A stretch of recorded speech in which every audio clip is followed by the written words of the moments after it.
Joe Mazzulla transformed the Boston Celtics into a player development powerhouse by turning cast-offs and bench warmers into legitimate championship assets. Since taking over the head coaching duties in 2022, Mazzulla has built a reputation that goes far beyond winning games. He knows how to unlock hidden potential. The organization recently signaled absolute confidence in him. Even after blowing a 3-1 lead in the first round of the playoffs, the front office knows his value. The reigning coach of the year has created a unique development culture. From 2022 to 2026, Boston consistently got huge contributions from unexpected places. Players who seemed past their prime or out of options suddenly evolved into vital rotation pieces. That evolutionary process kept Boston at the top of the NBA. We are focusing on 8 specific players who defined this era. We are excluding rookie draft picks like Jordan Walsh, Baylor Shireman, and Hugo Gonzalez. Those draft picks came into the league with clear expectations. The front office expected them to contribute right away, and they rewarded that faith. Instead, we are examining the players who truly surprised the basketball world under Mazzulla Ball. Greatest success stories. We begin at number 8 with an unorthodox choice in Blake Griffin. When Boston signed Griffin after training camp had already started, the consensus was clear. Most analysts believed the former superstar was completely cooked. His generational athleticism and rim-rocking dunks were ancient history. Against the Brooklyn Nets years prior, Boston targeted Griffin on every single possession. Yet when he arrived in Boston, everything changed. Griffin did not become an everyday starter. Instead, he embraced a crucial role as a reliable stand-in when Al Horford or Robert Williams needed rest. He replaced lost verticality with elite basketball IQ and unmatched hustle, dove for loose balls, took charges, and set a physical tone for the locker room. Griffin turned himself into a fan favorite and a genuine asset. He proved that Mazzulla could maximize veterans when expectations were at rock bottom. Coming in at number 7 is Ron Harper Jr. Before landing in Boston, Harper was a classic NBA journeyman known mostly for his famous family name. Bounced around the league with short stints for multiple teams, struggling to find a permanent home. He arrived in Boston on a simple training camp invite. Few expected him to make the final roster, let alone impact high-stakes games. Yet under Mazzulla, Harper underwent a massive transformation.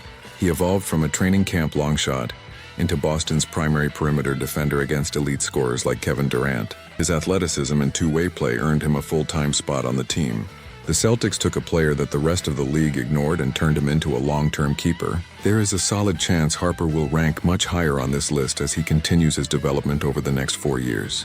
Do not be surprised if his ranking looks low in hindsight. Harper has all the tools to climb much higher as his developmental trajectory continues. At number 6, we look at Luka Garza. During an offseason where Boston lost a major chunk of front-court depth, fans were deeply concerned. When news broke that Garza was one of the primary replacements, initial reactions were lukewarm at best. He did not hit the ground running immediately. Garza was never going to be an elite rim protector. Boston never tasked him with guarding the opponent's most dangerous scoring threats. Instead, the Celtics surrounded him with elite defensive personnel that masked his individual shortcomings. Once Garza clicked with Mazzulla Ball, he thrived. His relentless rebounding and ability to space the floor made him a dependable backup center. He turned initial skepticism into pure fan adoration. Number 5 brings us to Luke Kornet, a truly original redemption arc. Kornet originally arrived as a mere filler piece in a 2021 trade deadline deal. He was let go, worked his way back on a G League contract, and eventually earned a full-time standard deal. From there, history was made. Kornet became a leader of the famous Stay Ready group. He won a championship, bet on his own growth, and became a true Celtics playoff hero. His journey culminated in a lucrative new contract with San Antonio. But his tactical transformation under Mazzulla was the real story. Kornet entered the league as a stretch big who wanted to shoot from deep.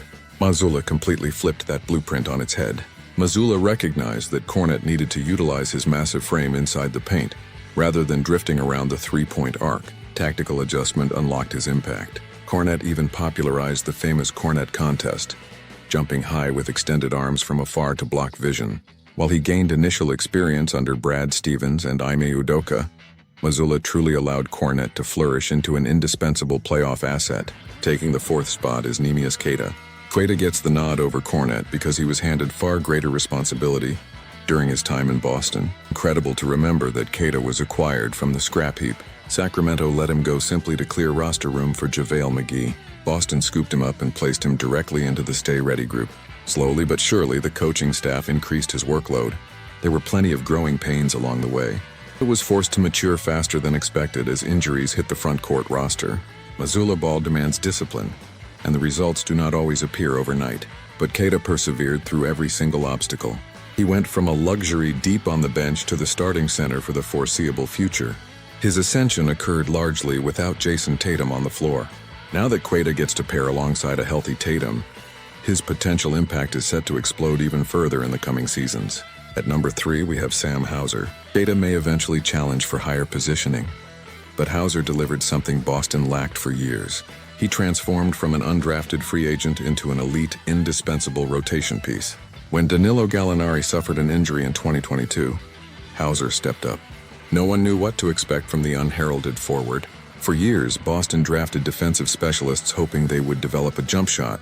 Hauser flipped that script entirely. He arrived as a pure three-point marksman and quickly developed into a capable, reliable team defender. He has rewritten Celtics record books from beyond the arc on multiple occasions. His presence as an elite floor spacer justifies why Boston shoots so many threes. While Hauser remains a specialist rather than a high-usage starter, his efficiency is world-class. He is paid to shoot, and he does it at an elite level. Number 2 belongs to Peyton Pritchard. If you want to talk about dramatic career arcs, look no further than the gritty guard. Early in his career, Pritchard was stuck deep in the Stay Ready group. Frustration mounted to the point where he openly considered playing elsewhere. Pritchard maintained a relentless work ethic and waited for his moment. Last season, he stepped up as a full-time starter for a resilient squad. His craftiness and elite perimeter shooting allow him to score against anyone. Opponents constantly underestimate him due to his size, which plays right into his hands. Now, following the monumental Jaylen Brown trade, Pritchard is expected to shoulder an even heavier scoring burden for the franchise. With each passing season, Boston places more trust on his shoulders. He has answered every challenge under Mazzulla, proving he is built for the big stage. Finally, taking the number 1 spot as the ultimate Mazzulla success story is Derek White. When White first landed in Boston, his defense was undisputed. He was already an elite perimeter defender, but his offensive confidence and three-point shooting remained major statistical question marks. All it took was one full season under Mazzulla to unleash his full potential. White transformed into an elite two-way force on the court.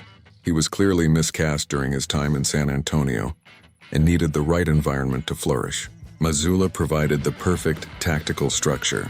White improved his jump shot dramatically, while Mazzulla weaponized him on both ends of the floor in clutch closing lineups. While every player on this list benefited from coaching, White is the only one who earned legitimate all-star consideration. He stands at the apex of Mazzulla ball. Joe Mazzulla has proven that player development is the ultimate lifeblood of a championship contender. He turns forgotten talent into dominant forces. As Boston navigates new roster shifts and future challenges, the Mazzulla system remains the team's greatest competitive advantage. Which of these 8-player transformations surprised you the most during this remarkable era? Leave your thoughts in the comments below. While Joe Mazzulla has unlocked incredible hidden talent in Boston, not every experiment inside his revolutionary system turned into a success story. The Boston Celtics have established one of the most dominant operational cultures in modern basketball. Their rise under Joe Mazzulla relies on a mathematically precise system built around perimeter shooting, defensive switching, and rapid decision-making. When players fit into Mazzulla ball, they often experience career-defining growth and massive contract extensions. However, the high speed and extreme demands of this system that certain players completely collapse under the pressure. Some failures were minor roster blunders, while others directly threatened the championship ambitions of the franchise. Analyzing these missteps reveals the exact physical and mental limits of the most unique scheme in the league.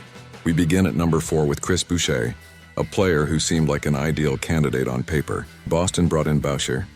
The expectation was that his physical tools would provide essential insurance. The front office needed a proven veteran who could space the floor and protect the rim during load management nights. Al Horford and Kristaps Porzingis required constant rest, creating a massive void in the front court rotation. Boucher arrived with championship experience from his time with the Toronto Raptors and a reputation for energetic play. On paper, his ability to shoot from deep and block shots made him look like a custom fit for Mazzulla ball. Yet the reality on the court was vastly different from the statistical projection. Boucher struggled to absorb the complex defensive rotations that Mazzulla demands from his big men. His decision-making was often delayed, leading to defensive breakdowns and poor spacing on the perimeter. Instead of letting him figure it out, Mazzulla pulled him from the rotation almost immediately. When Luka Garza experienced early struggles, Mazzulla chose to play Josh Minott at center rather than turning to Boucher.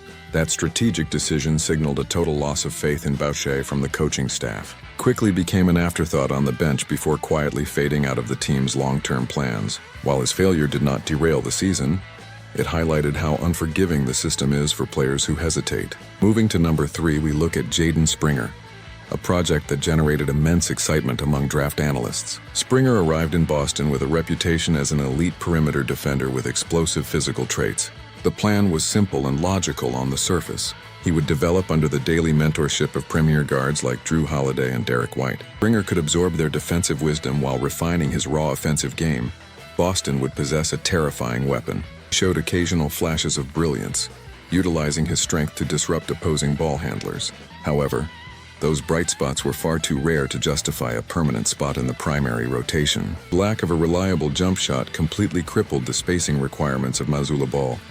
In a system that demands 5 offensive threats on the floor at all times, defenders simply ignored Springer. The offense stalled whenever he entered the game, forcing the star players into tough contested shots. Frustration grew as it became clear that his offensive growth had hit a complete standstill. The Celtics eventually executed a salary dump to send Springer to the Houston Rockets, where his opportunities vanished. What makes this situation more frustrating for fans is the financial ripple effect it created. Boston missed out on signing players like Lonnie Walker of 4 due to severe luxury tax constraints. Springer represents a classic case of raw potential failing to match the strict tactical requirements of a title contender. Number 2, we transition to a high-profile acquisition in Nikola Vucevic. Like the previous developmental experiments, Vucevic was brought in to make an immediate physical impact. The transaction was designed to shore up frontcourt depth, save money, and prepare the roster for Jayson Tatum. On an offensive level, Vucevic possessed the scoring credentials and passing ability to thrive in a flexible offense. However, his actual transition into the system proved to be remarkably bumpy and full of frustration. An untimely finger injury severely disrupted his rhythm, right as he was trying to build chemistry with his new teammates. His three-point shooting was wildly inconsistent, which allowed opposing defenses to pack the paint. Without reliable perimeter shooting from the center position, the entire geometric advantage of Mazzulla ball dissolved. More importantly, his lateral movement limitations created massive defensive vulnerabilities during critical matchups. When facing elite interior forces like Joel Embiid, Vucevic offered very little physical resistance. He could not execute the aggressive perimeter switching or rim protection required by the coaching staff. While another acquisition like Anfernee Simons found a clear role, Vucevic never looked comfortable in green. The trade did accomplish vital financial relief for the front office, but his on-court production fell far short. Boston fans were ultimately relieved when the organization transitioned forward to acquire Mitchell Robinson instead. Finally, the number 1 spot as the most impactful failure of the era is Grant Williams. Williams remains one of the most polarizing figures to wear a Celtics uniform in recent history. His final season in Boston under Joe Mazzulla developed into an absolute emotional roller coaster. Statistically, Williams actually posted some of the highest shooting percentages of his entire career during that run. However, his antics and shifting mental focus on the floor became a constant distraction for the team. Playing in a high-pressure contract year, Williams began the season playing with incredible energy and confidence. As the season progressed, he developed a damaging habit of overthinking every single action on the court. He argued excessively with referees, leading to foolish technical fouls and damaging momentum shifts. Unforgettable moments of overconfidence backfired horribly, including famously talking trash before missing crucial free throws. Repeatedly attempted complex playmaking moves in clutch moments rather than sticking to his assigned role. His unpredictable behavior became such a concern that Mazzulla completely removed him from the rotation late in the year. Williams only regained his spot in the playoff lineup after Jayson Tatum and Jaylen Brown publicly vouched for him. Even with that second chance, his performance failed to justify a long-term investment from the front office. Boston gladly parted ways with Williams in free agency, ending a turbulent chapter in recent franchise history. The organization has not looked back since his departure, proving that culture fit outweighs raw talent every time. Understanding why these 4 players failed requires a deeper look into the core mechanics of Mazzulla ball. Joe Mazzulla views basketball through a lens of mathematical probability and rapid spatial awareness. Every player on the court must make decisions in less than half a second. If a player hesitates, the defensive advantage created by ball movement completely disappears. Boucher and Jaden Springer lack the mental processing speed to thrive in this environment. When a big man hesitates to shoot an open three, the defense collapses and traps the star drivers. When a guard cannot shoot, opposing teams simply drop into the paint and ignore him entirely. In both cases, the entire offensive geometry collapses, forcing Jayson Tatum and Jaylen Brown into impossible situations. Defensively, the demands are just as uncompromising as the offensive requirements. Mazzulla demands that his big men switch onto agile guards without giving up easy penetration. Neither Nikola Vucevic nor Chris Boucher possessed the lateral quickness to execute this strategy effectively. They were repeatedly exploited in pick-and-roll actions, forcing perimeter defenders to leave their assignments to help. Meanwhile, emotional discipline is just as vital as physical execution inside the Boston locker room. Grant Williams failed not because of a lack of skill, but because his personal drama disrupted team focus. Mazzulla ball requires absolute commitment to the collective goal over individual brand building or contract pursuits. When a player puts their own ego ahead of team execution, the culture immediately rejects them. When you compare these four failures to success stories like Derek White or Luke Kornet, the contrast is stark. Derek White succeeded because he embraced rapid decision-making and absolute selflessness on both ends. Luke Kornet succeeded because he accepted his exact physical boundaries and executed his role without complaint. The players who failed either overthought their roles or lacked the specific skill sets needed to survive. Proves that playing for the Boston Celtics requires a rare blend of physical skill and mental adaptability. The front office has learned valuable lessons from each of these failed player experiments over recent years. They now prioritize quick decision-makers who fit seamlessly into the mathematical framework of the offense. Looking ahead to the future, the lessons learned from these missteps will shape how Boston builds its roster. The front office can no longer afford to take flyers on players who lack basic perimeter shooting or spatial awareness. Every roster spot must be occupied by players who can think, react, and execute at light speed. While these four individual experiments failed, they ultimately helped refine the organizational blueprint. Celtics proved that they are willing to cut ties quickly with any player who slows down their momentum. In the high-stakes world of modern basketball, relentless standards are the only path to sustained dominance. As the franchise continues its quest for championships, the Mazzulla ball system will remain completely unforgiving. Which of these four-player missteps do you think was the most disappointing for Boston? Leave your thoughts below. The Boston Celtics might be preparing to leave the only home a generation of fans has ever known. This is a story about billions of dollars, real estate power plays, and the future of an NBA empire. Bill Chisholm recently bought the Celtics for a record-setting $6 billion. Now he is hinting at a move that could completely change the financial landscape of the league. He appeared on The Rich Hill Show on Y to discuss his vision for the franchise. The conversation naturally shifted to the TD Garden and its owner, Jeremy Jacobs. Jacobs owns the Boston Bruins, and he acts as the landlord for the Celtics. For decades, the Celtics have essentially been tenants paying rent to another sports franchise. This dynamic severely limits how much money the Celtics can actually make. They miss out on lucrative revenue streams from concerts, concessions, and parking. Other elite NBA teams own their arenas and keep all of that extra cash. This financial gap is exactly what the radio host wanted to ask Chisholm about. The host asked if it is necessary for an NBA team to own its arena to compete financially. Chisholm thought about it carefully before delivering a very calculated response. He gave a bit of a political answer at first, dancing around the core issue.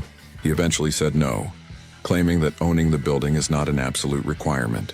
He insisted that the priority is creating the best possible experience for the fans. He wants the arena to live up to the incredibly high standards of the Boston Celtics. But then he dropped a massive hint that has everyone in Boston talking right now. He said they need to be able to influence the agenda inside the building. And then he stated clearly that if they need to own the building to do it, they will do that. That single sentence changes everything about the long-term trajectory of this team. Chisholm clarified that his primary goal is not simply to run an arena business. His goal is to run a world-class basketball team that is constantly putting up banners. He just wants to ensure the team has the financial muscle to stay on top forever. If owning an arena becomes the only way to fund that goal, he will make it happen. We need to look at the history of the TD Garden to understand why this matters so much. The Garden opened in the 1990s as a replacement for the legendary Boston Garden. The old Garden was famous for its parquet floor, dead spots, and intense atmosphere. When the team moved to the new building, it was a massive upgrade in modern amenities. The fundamental ownership structure remained heavily tilted toward the Bruins. The Jacobs family has always held the keys to the castle. This means the Celtics are operating at a distinct disadvantage compared to teams like the Warriors. The Golden State Warriors built the Chase Center and turned it into a money printing machine. They own the land, the building, the restaurants, and the retail spaces around it. That gives them a bottomless pool of money to pay luxury taxes and retain star players. The Celtics are currently carrying one of the most expensive rosters in NBA history. Keeping superstars like Jayson Tatum and Jaylen Brown requires massive financial resources. Right now, the Celtics rely almost entirely on broadcasting rights and basketball-related income. They are leaving tens of millions of dollars on the table by not controlling their own venue. This is exactly why rumors about a new Celtics arena have circulated for years. Under the previous ownership of the Grausbeck family, those rumors never turned into reality. Wes Grausbeck and his partners bought the team in 2002 for just $360 million. They saw incredible success, winning 2 championships during their tenure. But they never made the monumental push to build an independent stadium in Boston. The real estate market in Boston is notoriously expensive and incredibly difficult to navigate. Finding enough land to build a state-of-the-art NBA arena is a logistical nightmare. It would require years of political negotiations, zoning approvals, and community pushback. That might have been too much to take on for the previous ownership group. But Bill Chisholm operates on a completely different level of corporate finance. He comes from the world of private equity where multi-billion-dollar deals are the norm. He has the financial backing to attempt a project of this massive scale, and he knows exactly how much untapped value is sitting out there in the market. It is important to note that a move is not going to happen tomorrow or even next year. The Celtics' current lease at the TD Garden runs through the end of the 2035 to 2036 season. That gives them another decade of guaranteed basketball in their current home. But a decade is practically tomorrow when you are talking about major infrastructure projects. Chisholm really wants to build a new arena. He needs to start planning it right now. He has to identify potential sites, secure funding, and hire architectural firms. He also has to navigate the complex political landscape of Massachusetts. Building a new stadium often involves asking for public subsidies or tax breaks. That is a very sensitive topic for taxpayers who do not want to fund a billionaire project. Chisholm would have to pitch it as an economic engine that creates jobs and revitalizes a neighborhood. There are already whispers about where a new arena could potentially be located. Some speculate about waterfront properties or underdeveloped industrial areas outside the city. Others wonder if they could build near major transit hubs to make commuting easier. Every option would be scrutinized, debated, and analyzed by the media and the public. There is also the possibility that this is all a calculated negotiating tactic. Chisholm is a highly successful businessman who knows how to create leverage. By publicly stating that he is willing to build his own arena, he puts pressure on the Jacobs family, is essentially threatening to take his incredibly valuable franchise somewhere else. The Celtics play 41 regular season home games plus the playoffs every single year. Losing that guaranteed revenue would be a massive financial blow to the TD Garden. Chisholm might be using this threat to negotiate a much better lease agreement. He could demand a larger share of concession sales or premium seating revenue. He could insist on better locker room facilities and more control over the fan experience. If Delaware North, the company that manages the Garden, caves to his demands, he might stay. But if they refuse to budge, he might decide that breaking ground on a new building is the only option. Let us think about what a brand new Celtics arena would actually look like. It would be a technological marvel designed specifically for basketball. Unlike the TD Garden, which is shared with hockey, this new building would have optimal sightlines. The seats could be brought closer to the floor to recreate the intimidating atmosphere of the old Garden. Would feature massive high-definition screens, premium luxury suites, and interactive fan zones. The arena would likely be the centerpiece of a massive mixed-use real estate development. Imagine a district filled with Celtics-themed restaurants, sports bars, and retail stores. Fans could gather there hours before tip-off and spend money that goes directly to the team. This is the blueprint that has been successfully executed by teams like the Atlanta Braves. It turns the team into a year-round entertainment corporation rather than just a sports franchise. This type of revenue generation is becoming mandatory for teams that want to compete for titles. The new collective bargaining agreement in the NBA places harsh penalties on teams that spend too much. Second apron rules are designed to break up expensive rosters and enforce parity. If the Celtics want to keep their championship core together, they need to generate unprecedented income. They need to be able to pay astronomical luxury tax bills without blinking. Having a dedicated, privately owned arena is the most reliable way to achieve that level of wealth. It completely changes the valuation of the franchise and secures its future for decades. This is why Chisholm dropping this hint is such a massive story for the sports world. He is signaling to the league that the Celtics are thinking bigger than ever before. He is not satisfied with simply being a tenant in someone else's building. He wants the Celtics to be an autonomous economic powerhouse in the city of Boston. Of course, leaving the TD Garden would be an emotional transition for the fan base. The Garden has been the site of incredible playoff runs, iconic shots, and championship celebrations. It is where Paul Pierce, Kevin Garnett, and Ray Allen raised banner 17. It is where Jayson Tatum and Jaylen Brown finally broke through to secure banner 18. Have deep emotional connections to the building, the neighborhood, and the memories. Walking away from all of that history would not be an easy decision for anyone involved. But sports is ultimately a business driven by growth, expansion, and maximizing profits. Nostalgia rarely wins out over the promise of hundreds of millions in new revenue. If Chisholm determines that a new arena is the path to sustained dominance, he will take it. The clock is officially ticking on the remaining years of the current lease agreement. Every season that passes brings us closer to a monumental decision about the future. Will the Celtics negotiate a groundbreaking new deal to stay in their current home? Or will they embark on the most ambitious real estate project in the history of Boston sports? The answer to that question will define the next 50 years of this legendary franchise. It will determine how many more banners they can realistically hang from the rafters. Bill Chisholm has put all of his cards on the table for everyone to see. He has drawn a line in the sand and made his ultimate priorities perfectly clear. The Celtics will do whatever it takes to win, even if it means pouring their own concrete. Story that will unfold slowly over the next several years. But the seeds are planted. The future of the Boston Celtics is being written right now, both on and off the court. It is a fascinating power play that could reshape the entire NBA landscape forever. We will all be watching very closely to see what Bill Chisholm does next. It is clear that a new era of Celtics basketball has officially begun in Boston, and this era might just come with a brand new home address for the team. This situation requires patience, but the long-term implications are absolutely staggering. Thank you for exploring this complex and massive story with me today. It is a true turning point for one of the most important franchises in sports history. Stay tuned as the business of basketball continues to evolve in unexpected ways. It will surely be a topic of intense debate among fans for the next decade. The only certainty is that the Celtics are aiming higher than they ever have before. Expect major developments as the end of the 2036 lease draws closer each year. The legacy of the franchise now rests on these massive financial and real estate decisions. Ultimately, everything comes back to the goal of putting up more championship banners. If an independent arena guarantees that success, it is only a matter of time before it happens. The business side of the NBA is just as fiercely competitive as the game on the court. And right now, the Boston Celtics are playing to win on both fronts. Let the countdown to 2036 begin.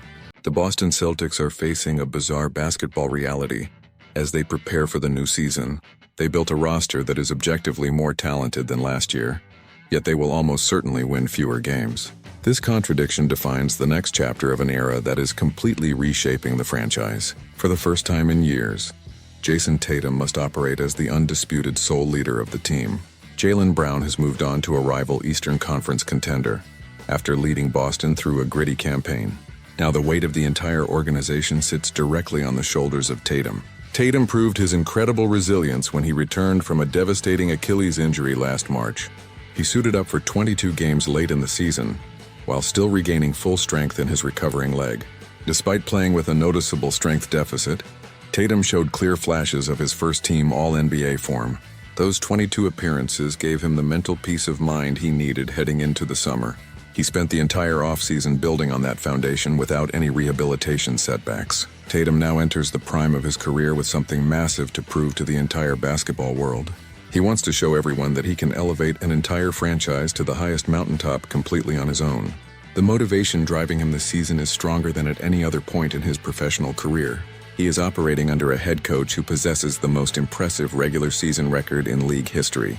Joe Mazzulla holds an astonishing win rate of 72.6% over his 4 years in charge. His career coaching record stands at 238 wins against just 90 losses. Mazzulla achieved this incredible winning percentage despite taking over during chaotic emergency circumstances. He stepped into the head coaching role right before training camp and navigated multiple roster shakeups. He managed a major roster scale down last summer without letting the team slip from elite status. His unique tactical framework known as Mazzulla Ball is no longer an experimental theory. It is now a proven system that maximizes mathematical advantages on both ends of the floor. The front office has now constructed a roster perfectly tailored to execute Mazzulla ball at the highest level. The addition of Paul George and Mike Conley gives Boston two veteran creators who protect the basketball. Both players excel as high-percentage three-point shooters who force turnovers on the defensive end. They provide instant decision-making that fits smoothly into the motion offense Mazzulla demands. They eliminate unnecessary mistakes and keep the offense flowing with elite efficiency. In the front court, Mitchell Robinson brings elite physical rebound dominance and interior protection.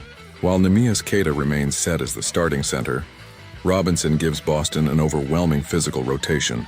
They give the team a lethal combination of glass cleaning and possession control. Robinson impacts the game by extending possessions on offense and shutting down the paint on defense. Defensively, the roster projects to easily maintain a spot among the top 5 defensive ratings in the league.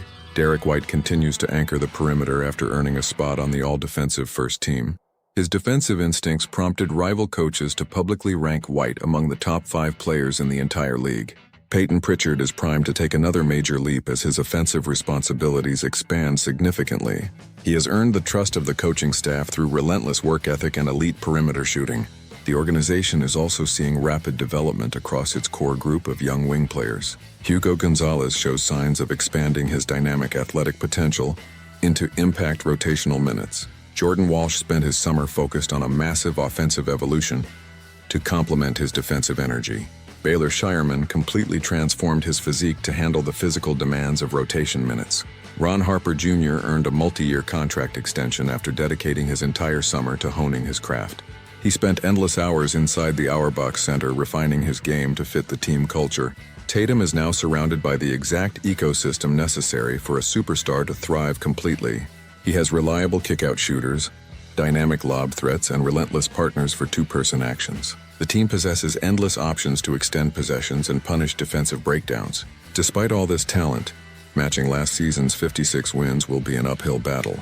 The Eastern Conference has transformed into an absolute gauntlet filled with hungry contenders. League-wide changes have drastically reduced the incentive for teams to intentionally tank for draft picks. Draft lottery adjustments combined with a lower-hyped incoming draft class have raised the floor across the NBA. Weak teams from last season are no longer surrendering games to secure favorable lottery odds. The Washington Wizards added top overall pick A.J. Dubnsa, making them far more competitive overnight. The Philadelphia 76ers formed a terrifying roster by pairing Jaylen Brown and LeBron James with Joel Embiid. They also feature explosive scoring from Tyrese Maxey and rising star VJ Edgecombe. The New York Knicks returned to the floor with almost their entire championship-winning roster completely intact. The Miami Heat dramatically altered the balance of power by winning the Giannis Antetokounmpo sweepstakes. Boston will face Miami in an intense Christmas Day showcase that highlights this new rivalry. The Detroit Pistons added crucial perimeter shooting while securing the long-term future of Jalen Duren. The Toronto Raptors feature a healthy Kawhi Leonard, who is coming off one of his best productive seasons. The Indiana Pacers welcome back Tyrese Halliburton alongside newly acquired center Ivica Zubac. The Cleveland Cavaliers return a powerhouse core four that reached the Eastern Conference Finals. They are also actively finalizing a high-profile deal to bring veteran scorer James Harden into the fold. The Atlanta Hawks strengthened their perimeter defense by adding Luguentz-Dort and drafting Kingston Flemings.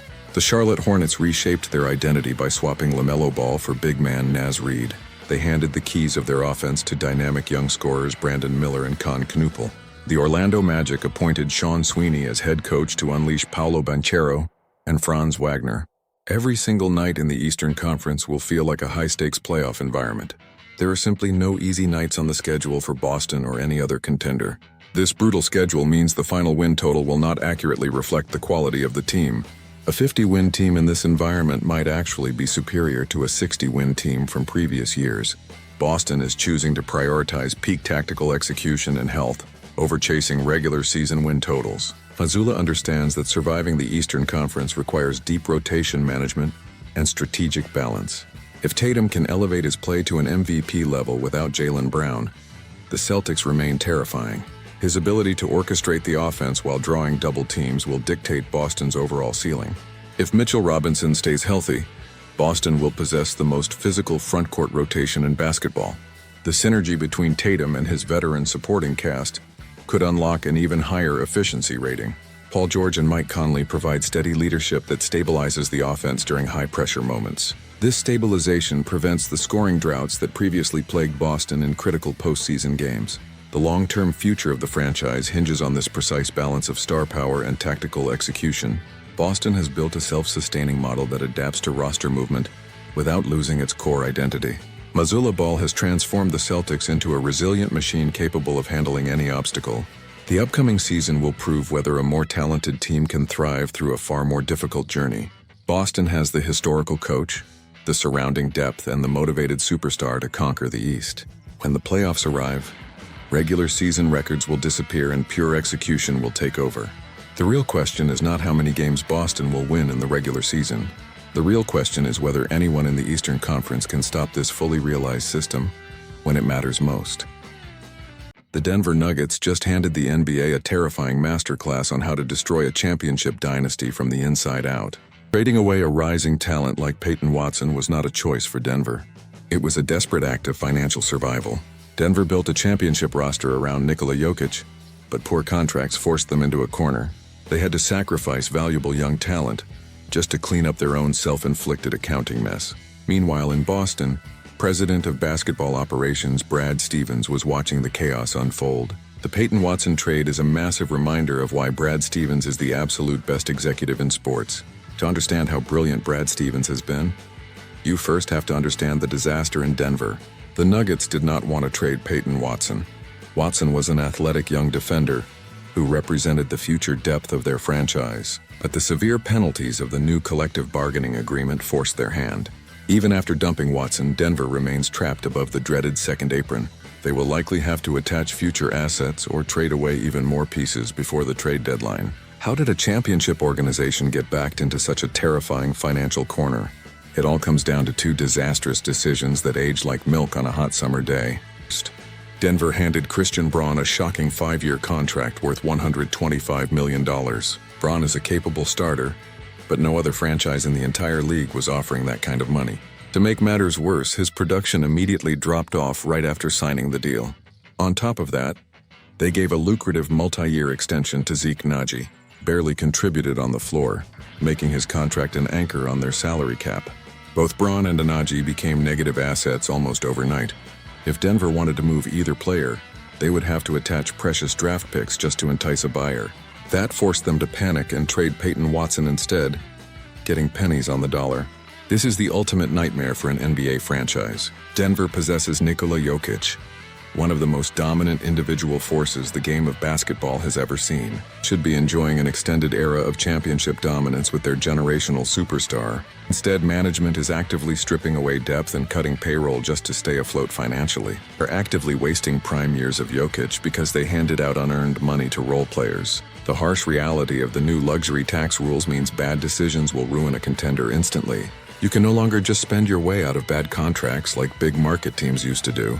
One or two bad deals will destroy your depth and lock you out of making meaningful trades. This is precisely where the genius of Brad Stevens shines brightest. Since taking over as president of basketball operations for the Boston Celtics, Stevens has been flawless. Has faced intense criticism from national media and vocal fans over the past year. People crushed him when he refused to gut the roster to trade for Giannis Antetokounmpo. Panicked even more when he decided to trade Jaylen Brown after 2 early playoff exits. Brown was a beloved figure who helped deliver a championship and achieved legendary status in Boston. Trading a player of that magnitude took incredible courage and an iron will from the front office. But Brad Stevens refuses to let emotion dictate the long-term health of the franchise. Stevens recognized that paying supermax money to 2 wing players under the new tax rules was fatal. It was not that Boston disliked Jaylen Brown as a player or a leader.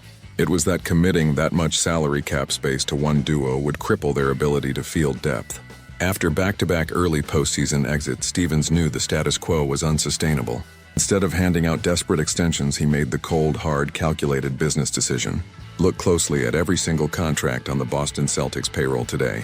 You will not find a single Christian Braun or Zeke Naji situation anywhere on the ledger. Stevens does not overpay role players out of fear of losing them for nothing in free agency. Every dollar spent by the Boston front office is calculated to serve a specific, strategic purpose. When he gives out extensions, he does so on movable, team-friendly deals that maintain flexibility. Players like Peyton Pritchard and Sam Hauser were signed to contracts that value their actual production. If a player demands more money than their structural value, Stevens lets them walk or trades them early. He is never forced into a position where he must dump young talent just to clear luxury tax penalties. His roster management is a masterclass in long-term sustainability for a modern sports franchise. Another key factor in the success of Brad Stevens is his absolute alignment with head coach Joe Mazzulla. Stevens does not just acquire talent based on traditional scouting reports or big-name reputation. He selects players who fit the mathematical and spatial requirements of Mazzulla ball. Every guard brought into the system can shoot, defend, and make decisions in under half a second. Every big man acquired must be able to switch on perimeter defense or protect the glass relentlessly. When the front office and coaching staff share the exact same vision, money is never wasted. You do not end up with expensive players sitting on the bench unused because the coach dislikes them. That perfect synergy keeps the Celtics operating smoothly, while rival organizations crumble into dysfunction. Because Denver is still trapped in salary tax chaos, their roster woes are far from over. They will likely be forced to make additional moves before the upcoming trade deadline to shed money. Opens up incredible opportunities for a smartly managed team like the Boston Celtics. Rumors suggest Boston could still be in a prime position to acquire assets like Cameron Johnson. While other contenders are scrambling to slash payroll, Stevens holds the leverage in trade discussions. He built a clean salary cap structure that allows Boston to absorb talent when vulnerable teams purge assets. This is how great executives build winning windows that last for decades instead of just a few years. Maintaining elite executive discipline requires a willingness to accept public criticism without flinching. Brad Stevens spent years as a head coach on the sidelines dealing with intense media scrutiny in Boston. He understands the emotional pulse of the city, but he never lets public outrage influence his choices. Fans want to keep every beloved player forever and chase every available superstar on the market. An elite executive must be the adult in the room who steps in and says no when excitement blinds logic. Stevens is willing to play the villain in the short term to guarantee glory in the long term. That mental toughness is what separates functional organizations from truly historical dynasties. The Peyton Watson trade is going to be studied by front offices across the league for years to come. Stands as a stark warning about the lethal traps hidden within the modern salary cap system. If you overpay average players, your championship window will slam shut faster than you can imagine. But as long as Brad Stevens is steering the ship in Boston, Celtics fans can sleep peacefully at night. He has constructed a resilient machine that navigates the modern rules with surgical precision. While rivals panic and tear down their core pieces, Boston remains steady at the apex of the league. Do you think Brad Stevens is the best executive in basketball today? Leave your thoughts in the comments. The New York Knicks might be about to steal one of the most explosive young wings in basketball for nothing. It is all happening because the Cleveland Cavaliers have run straight into a brutal salary cap crunch. Cleveland recently took part in a massive 5-team sign and trade centered on Peyton Watson. To finalize that deal and fit James Harden on a new 3-year contract, the Cavaliers had to absorb Cam Whitmore. Whitmore carries a salary of $5.5 million for the upcoming season. Cleveland cannot keep that salary on the books without crossing into the first tax apron. Their only solution is to waive and stretch his contract over several seasons to free up room. That single financial maneuver has opened a massive opportunity for the rest of the league. When a team waives a player, every organization in the league has 48 hours to place a waiver claim. Any team that submits a claim must take on his full $5.5 million salary without adjustments. Very few contending teams possess the cap space or trade exceptions required to absorb that money. The New York Knicks do not have the financial flexibility to claim Whitmore directly off waivers. If Whitmore goes unclaimed for 48 hours, his original contract is wiped away. He then becomes an unrestricted free agent capable of signing with any franchise for a veteran minimum. That is where New York becomes the most dangerous destination in the entire association. The Knicks have managed their payroll carefully to maintain valuable space beneath the second tax apron. That flexibility gives them the ability to sign Whitmore on a minimum contract with zero penalty. Many basketball observers believed New York would use their final roster spot on a third center. Depth at center is always useful, but serviceable big men are available throughout the regular season. Finding an elite athlete with top 10 talent at 22 years old on a minimum salary almost never happens. Passing on an athlete of this caliber would be a massive mistake for a team with title hopes. To understand why Whitmore is in this position, you have to examine his entire basketball journey. Entering the 2023 draft out of Villanova, scouts viewed him as a guaranteed lottery pick. He possessed rare explosiveness, incredible strength, and genuine scoring instincts. During the pre-draft process, unexpected reports about medical checks and workouts caused him to slide. The Houston Rockets capitalized on that draft night slide and selected him at pick 20. As a rookie in Houston, Whitmore showed dynamic scoring talent every time he stepped on the court. He attacked the basket with pure power and converted outside shots with real confidence. His second season in Houston brought unexpected struggles and a steep decline in efficiency. Houston decided to move in a different direction and traded him to the Washington Wizards. Washington seemed like an ideal place for a young prospect to find his rhythm without intense pressure. Things deteriorated rapidly under head coach Brian Keefe. Whitmore struggled to move the ball on offense and lacked consistent defensive intensity. The coaching staff removed him from the primary rotation to send a clear developmental message. Before he could earn his spot back, doctors diagnosed him with a blood clot in his shoulder. The medical issue forced him to miss the rest of the 2025 and 2026 season.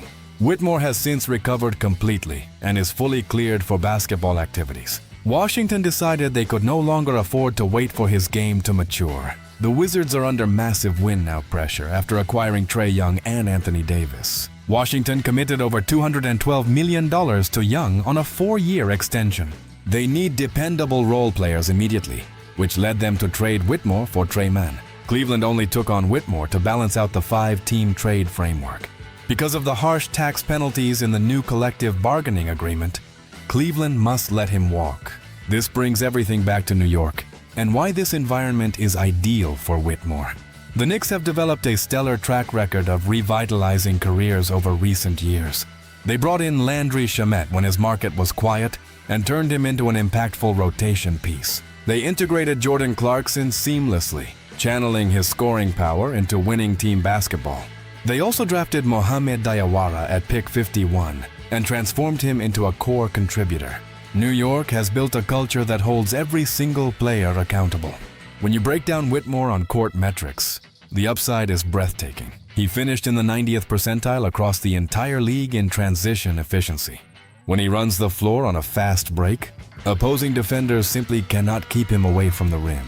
He converted 70% of his attempts at the rim, placing him in the 77th percentile. He also shot 37.5% on spot-up three-point attempts. Wings who can sprint in transition, finish with power, and hit perimeter shots are incredibly valuable. At the same time, Whitmore has clear flaws that explain why he is available on the cheap. He has never played more than 45 games in any single NBA season. His playmaking metrics are among the lowest in modern league history. Whitmore has never ranked above the 6th percentile in assist-to-usage ratio. Once the ball enters his hands, it rarely finds an open teammate on the perimeter. He tends to force tough shots into heavy traffic instead of keeping the offense moving. His defensive awareness and focus have also drifted during his first 3 seasons. In Washington, those bad habits resulted in an immediate benching. In New York, those habits would be addressed directly from day one. The Knicks possess the exact coaching staff and locker room leadership needed to fix those issues. Under head coach Tom Thibodeau, defensive effort is a baseline requirement to see the floor. Whitmore would not be asked to run an offense or carry heavy shot creation responsibilities. His role in New York would be defined with absolute clarity. Sprint hard in transition every single possession. Attack aggressive closeouts with direct drives to the rim. Knock down open corner three-pointers when defenses collapse inside. Play aggressive, physical defense during short 10-minute bursts. If he buys into that focused role, he provides New York with dynamic bench scoring. Think about a tight playoff game where the primary scorers are struggling to find easy looks. An explosive athlete who can generate instant rim pressure can swing momentum in 2 possessions. The financial dynamics make this decision even more compelling for New York. Signing a player to a veteran minimum contract carries virtually zero financial downside. It does not restrict future trades or trigger dangerous tax penalties under the second apron. If Whitmore struggles to adapt or falls back into selfish habits, the team can waive him cleanly. There are no long-term dead cap hits or trade complications to worry about. If the coaching staff unlocks his full potential, New York gains a 22-year-old dynamic wing. This kind of opportunistic roster building is essential in the modern salary cap era. The new tax rules punish expensive rosters and force contending teams to shed young talent. Smart organizations must take advantage when other teams are backed into a corner. Cleveland is paying the price for a bloated payroll by losing a former first-round pick. New York has positioned itself to reap the rewards without taking on any real risk. The 48-hour waiver period will decide where Whitmore goes next. If he clears waivers as expected, the Knicks must make the call without hesitation. It represents the ultimate low-cost bet that could transform their bench into a championship weapon.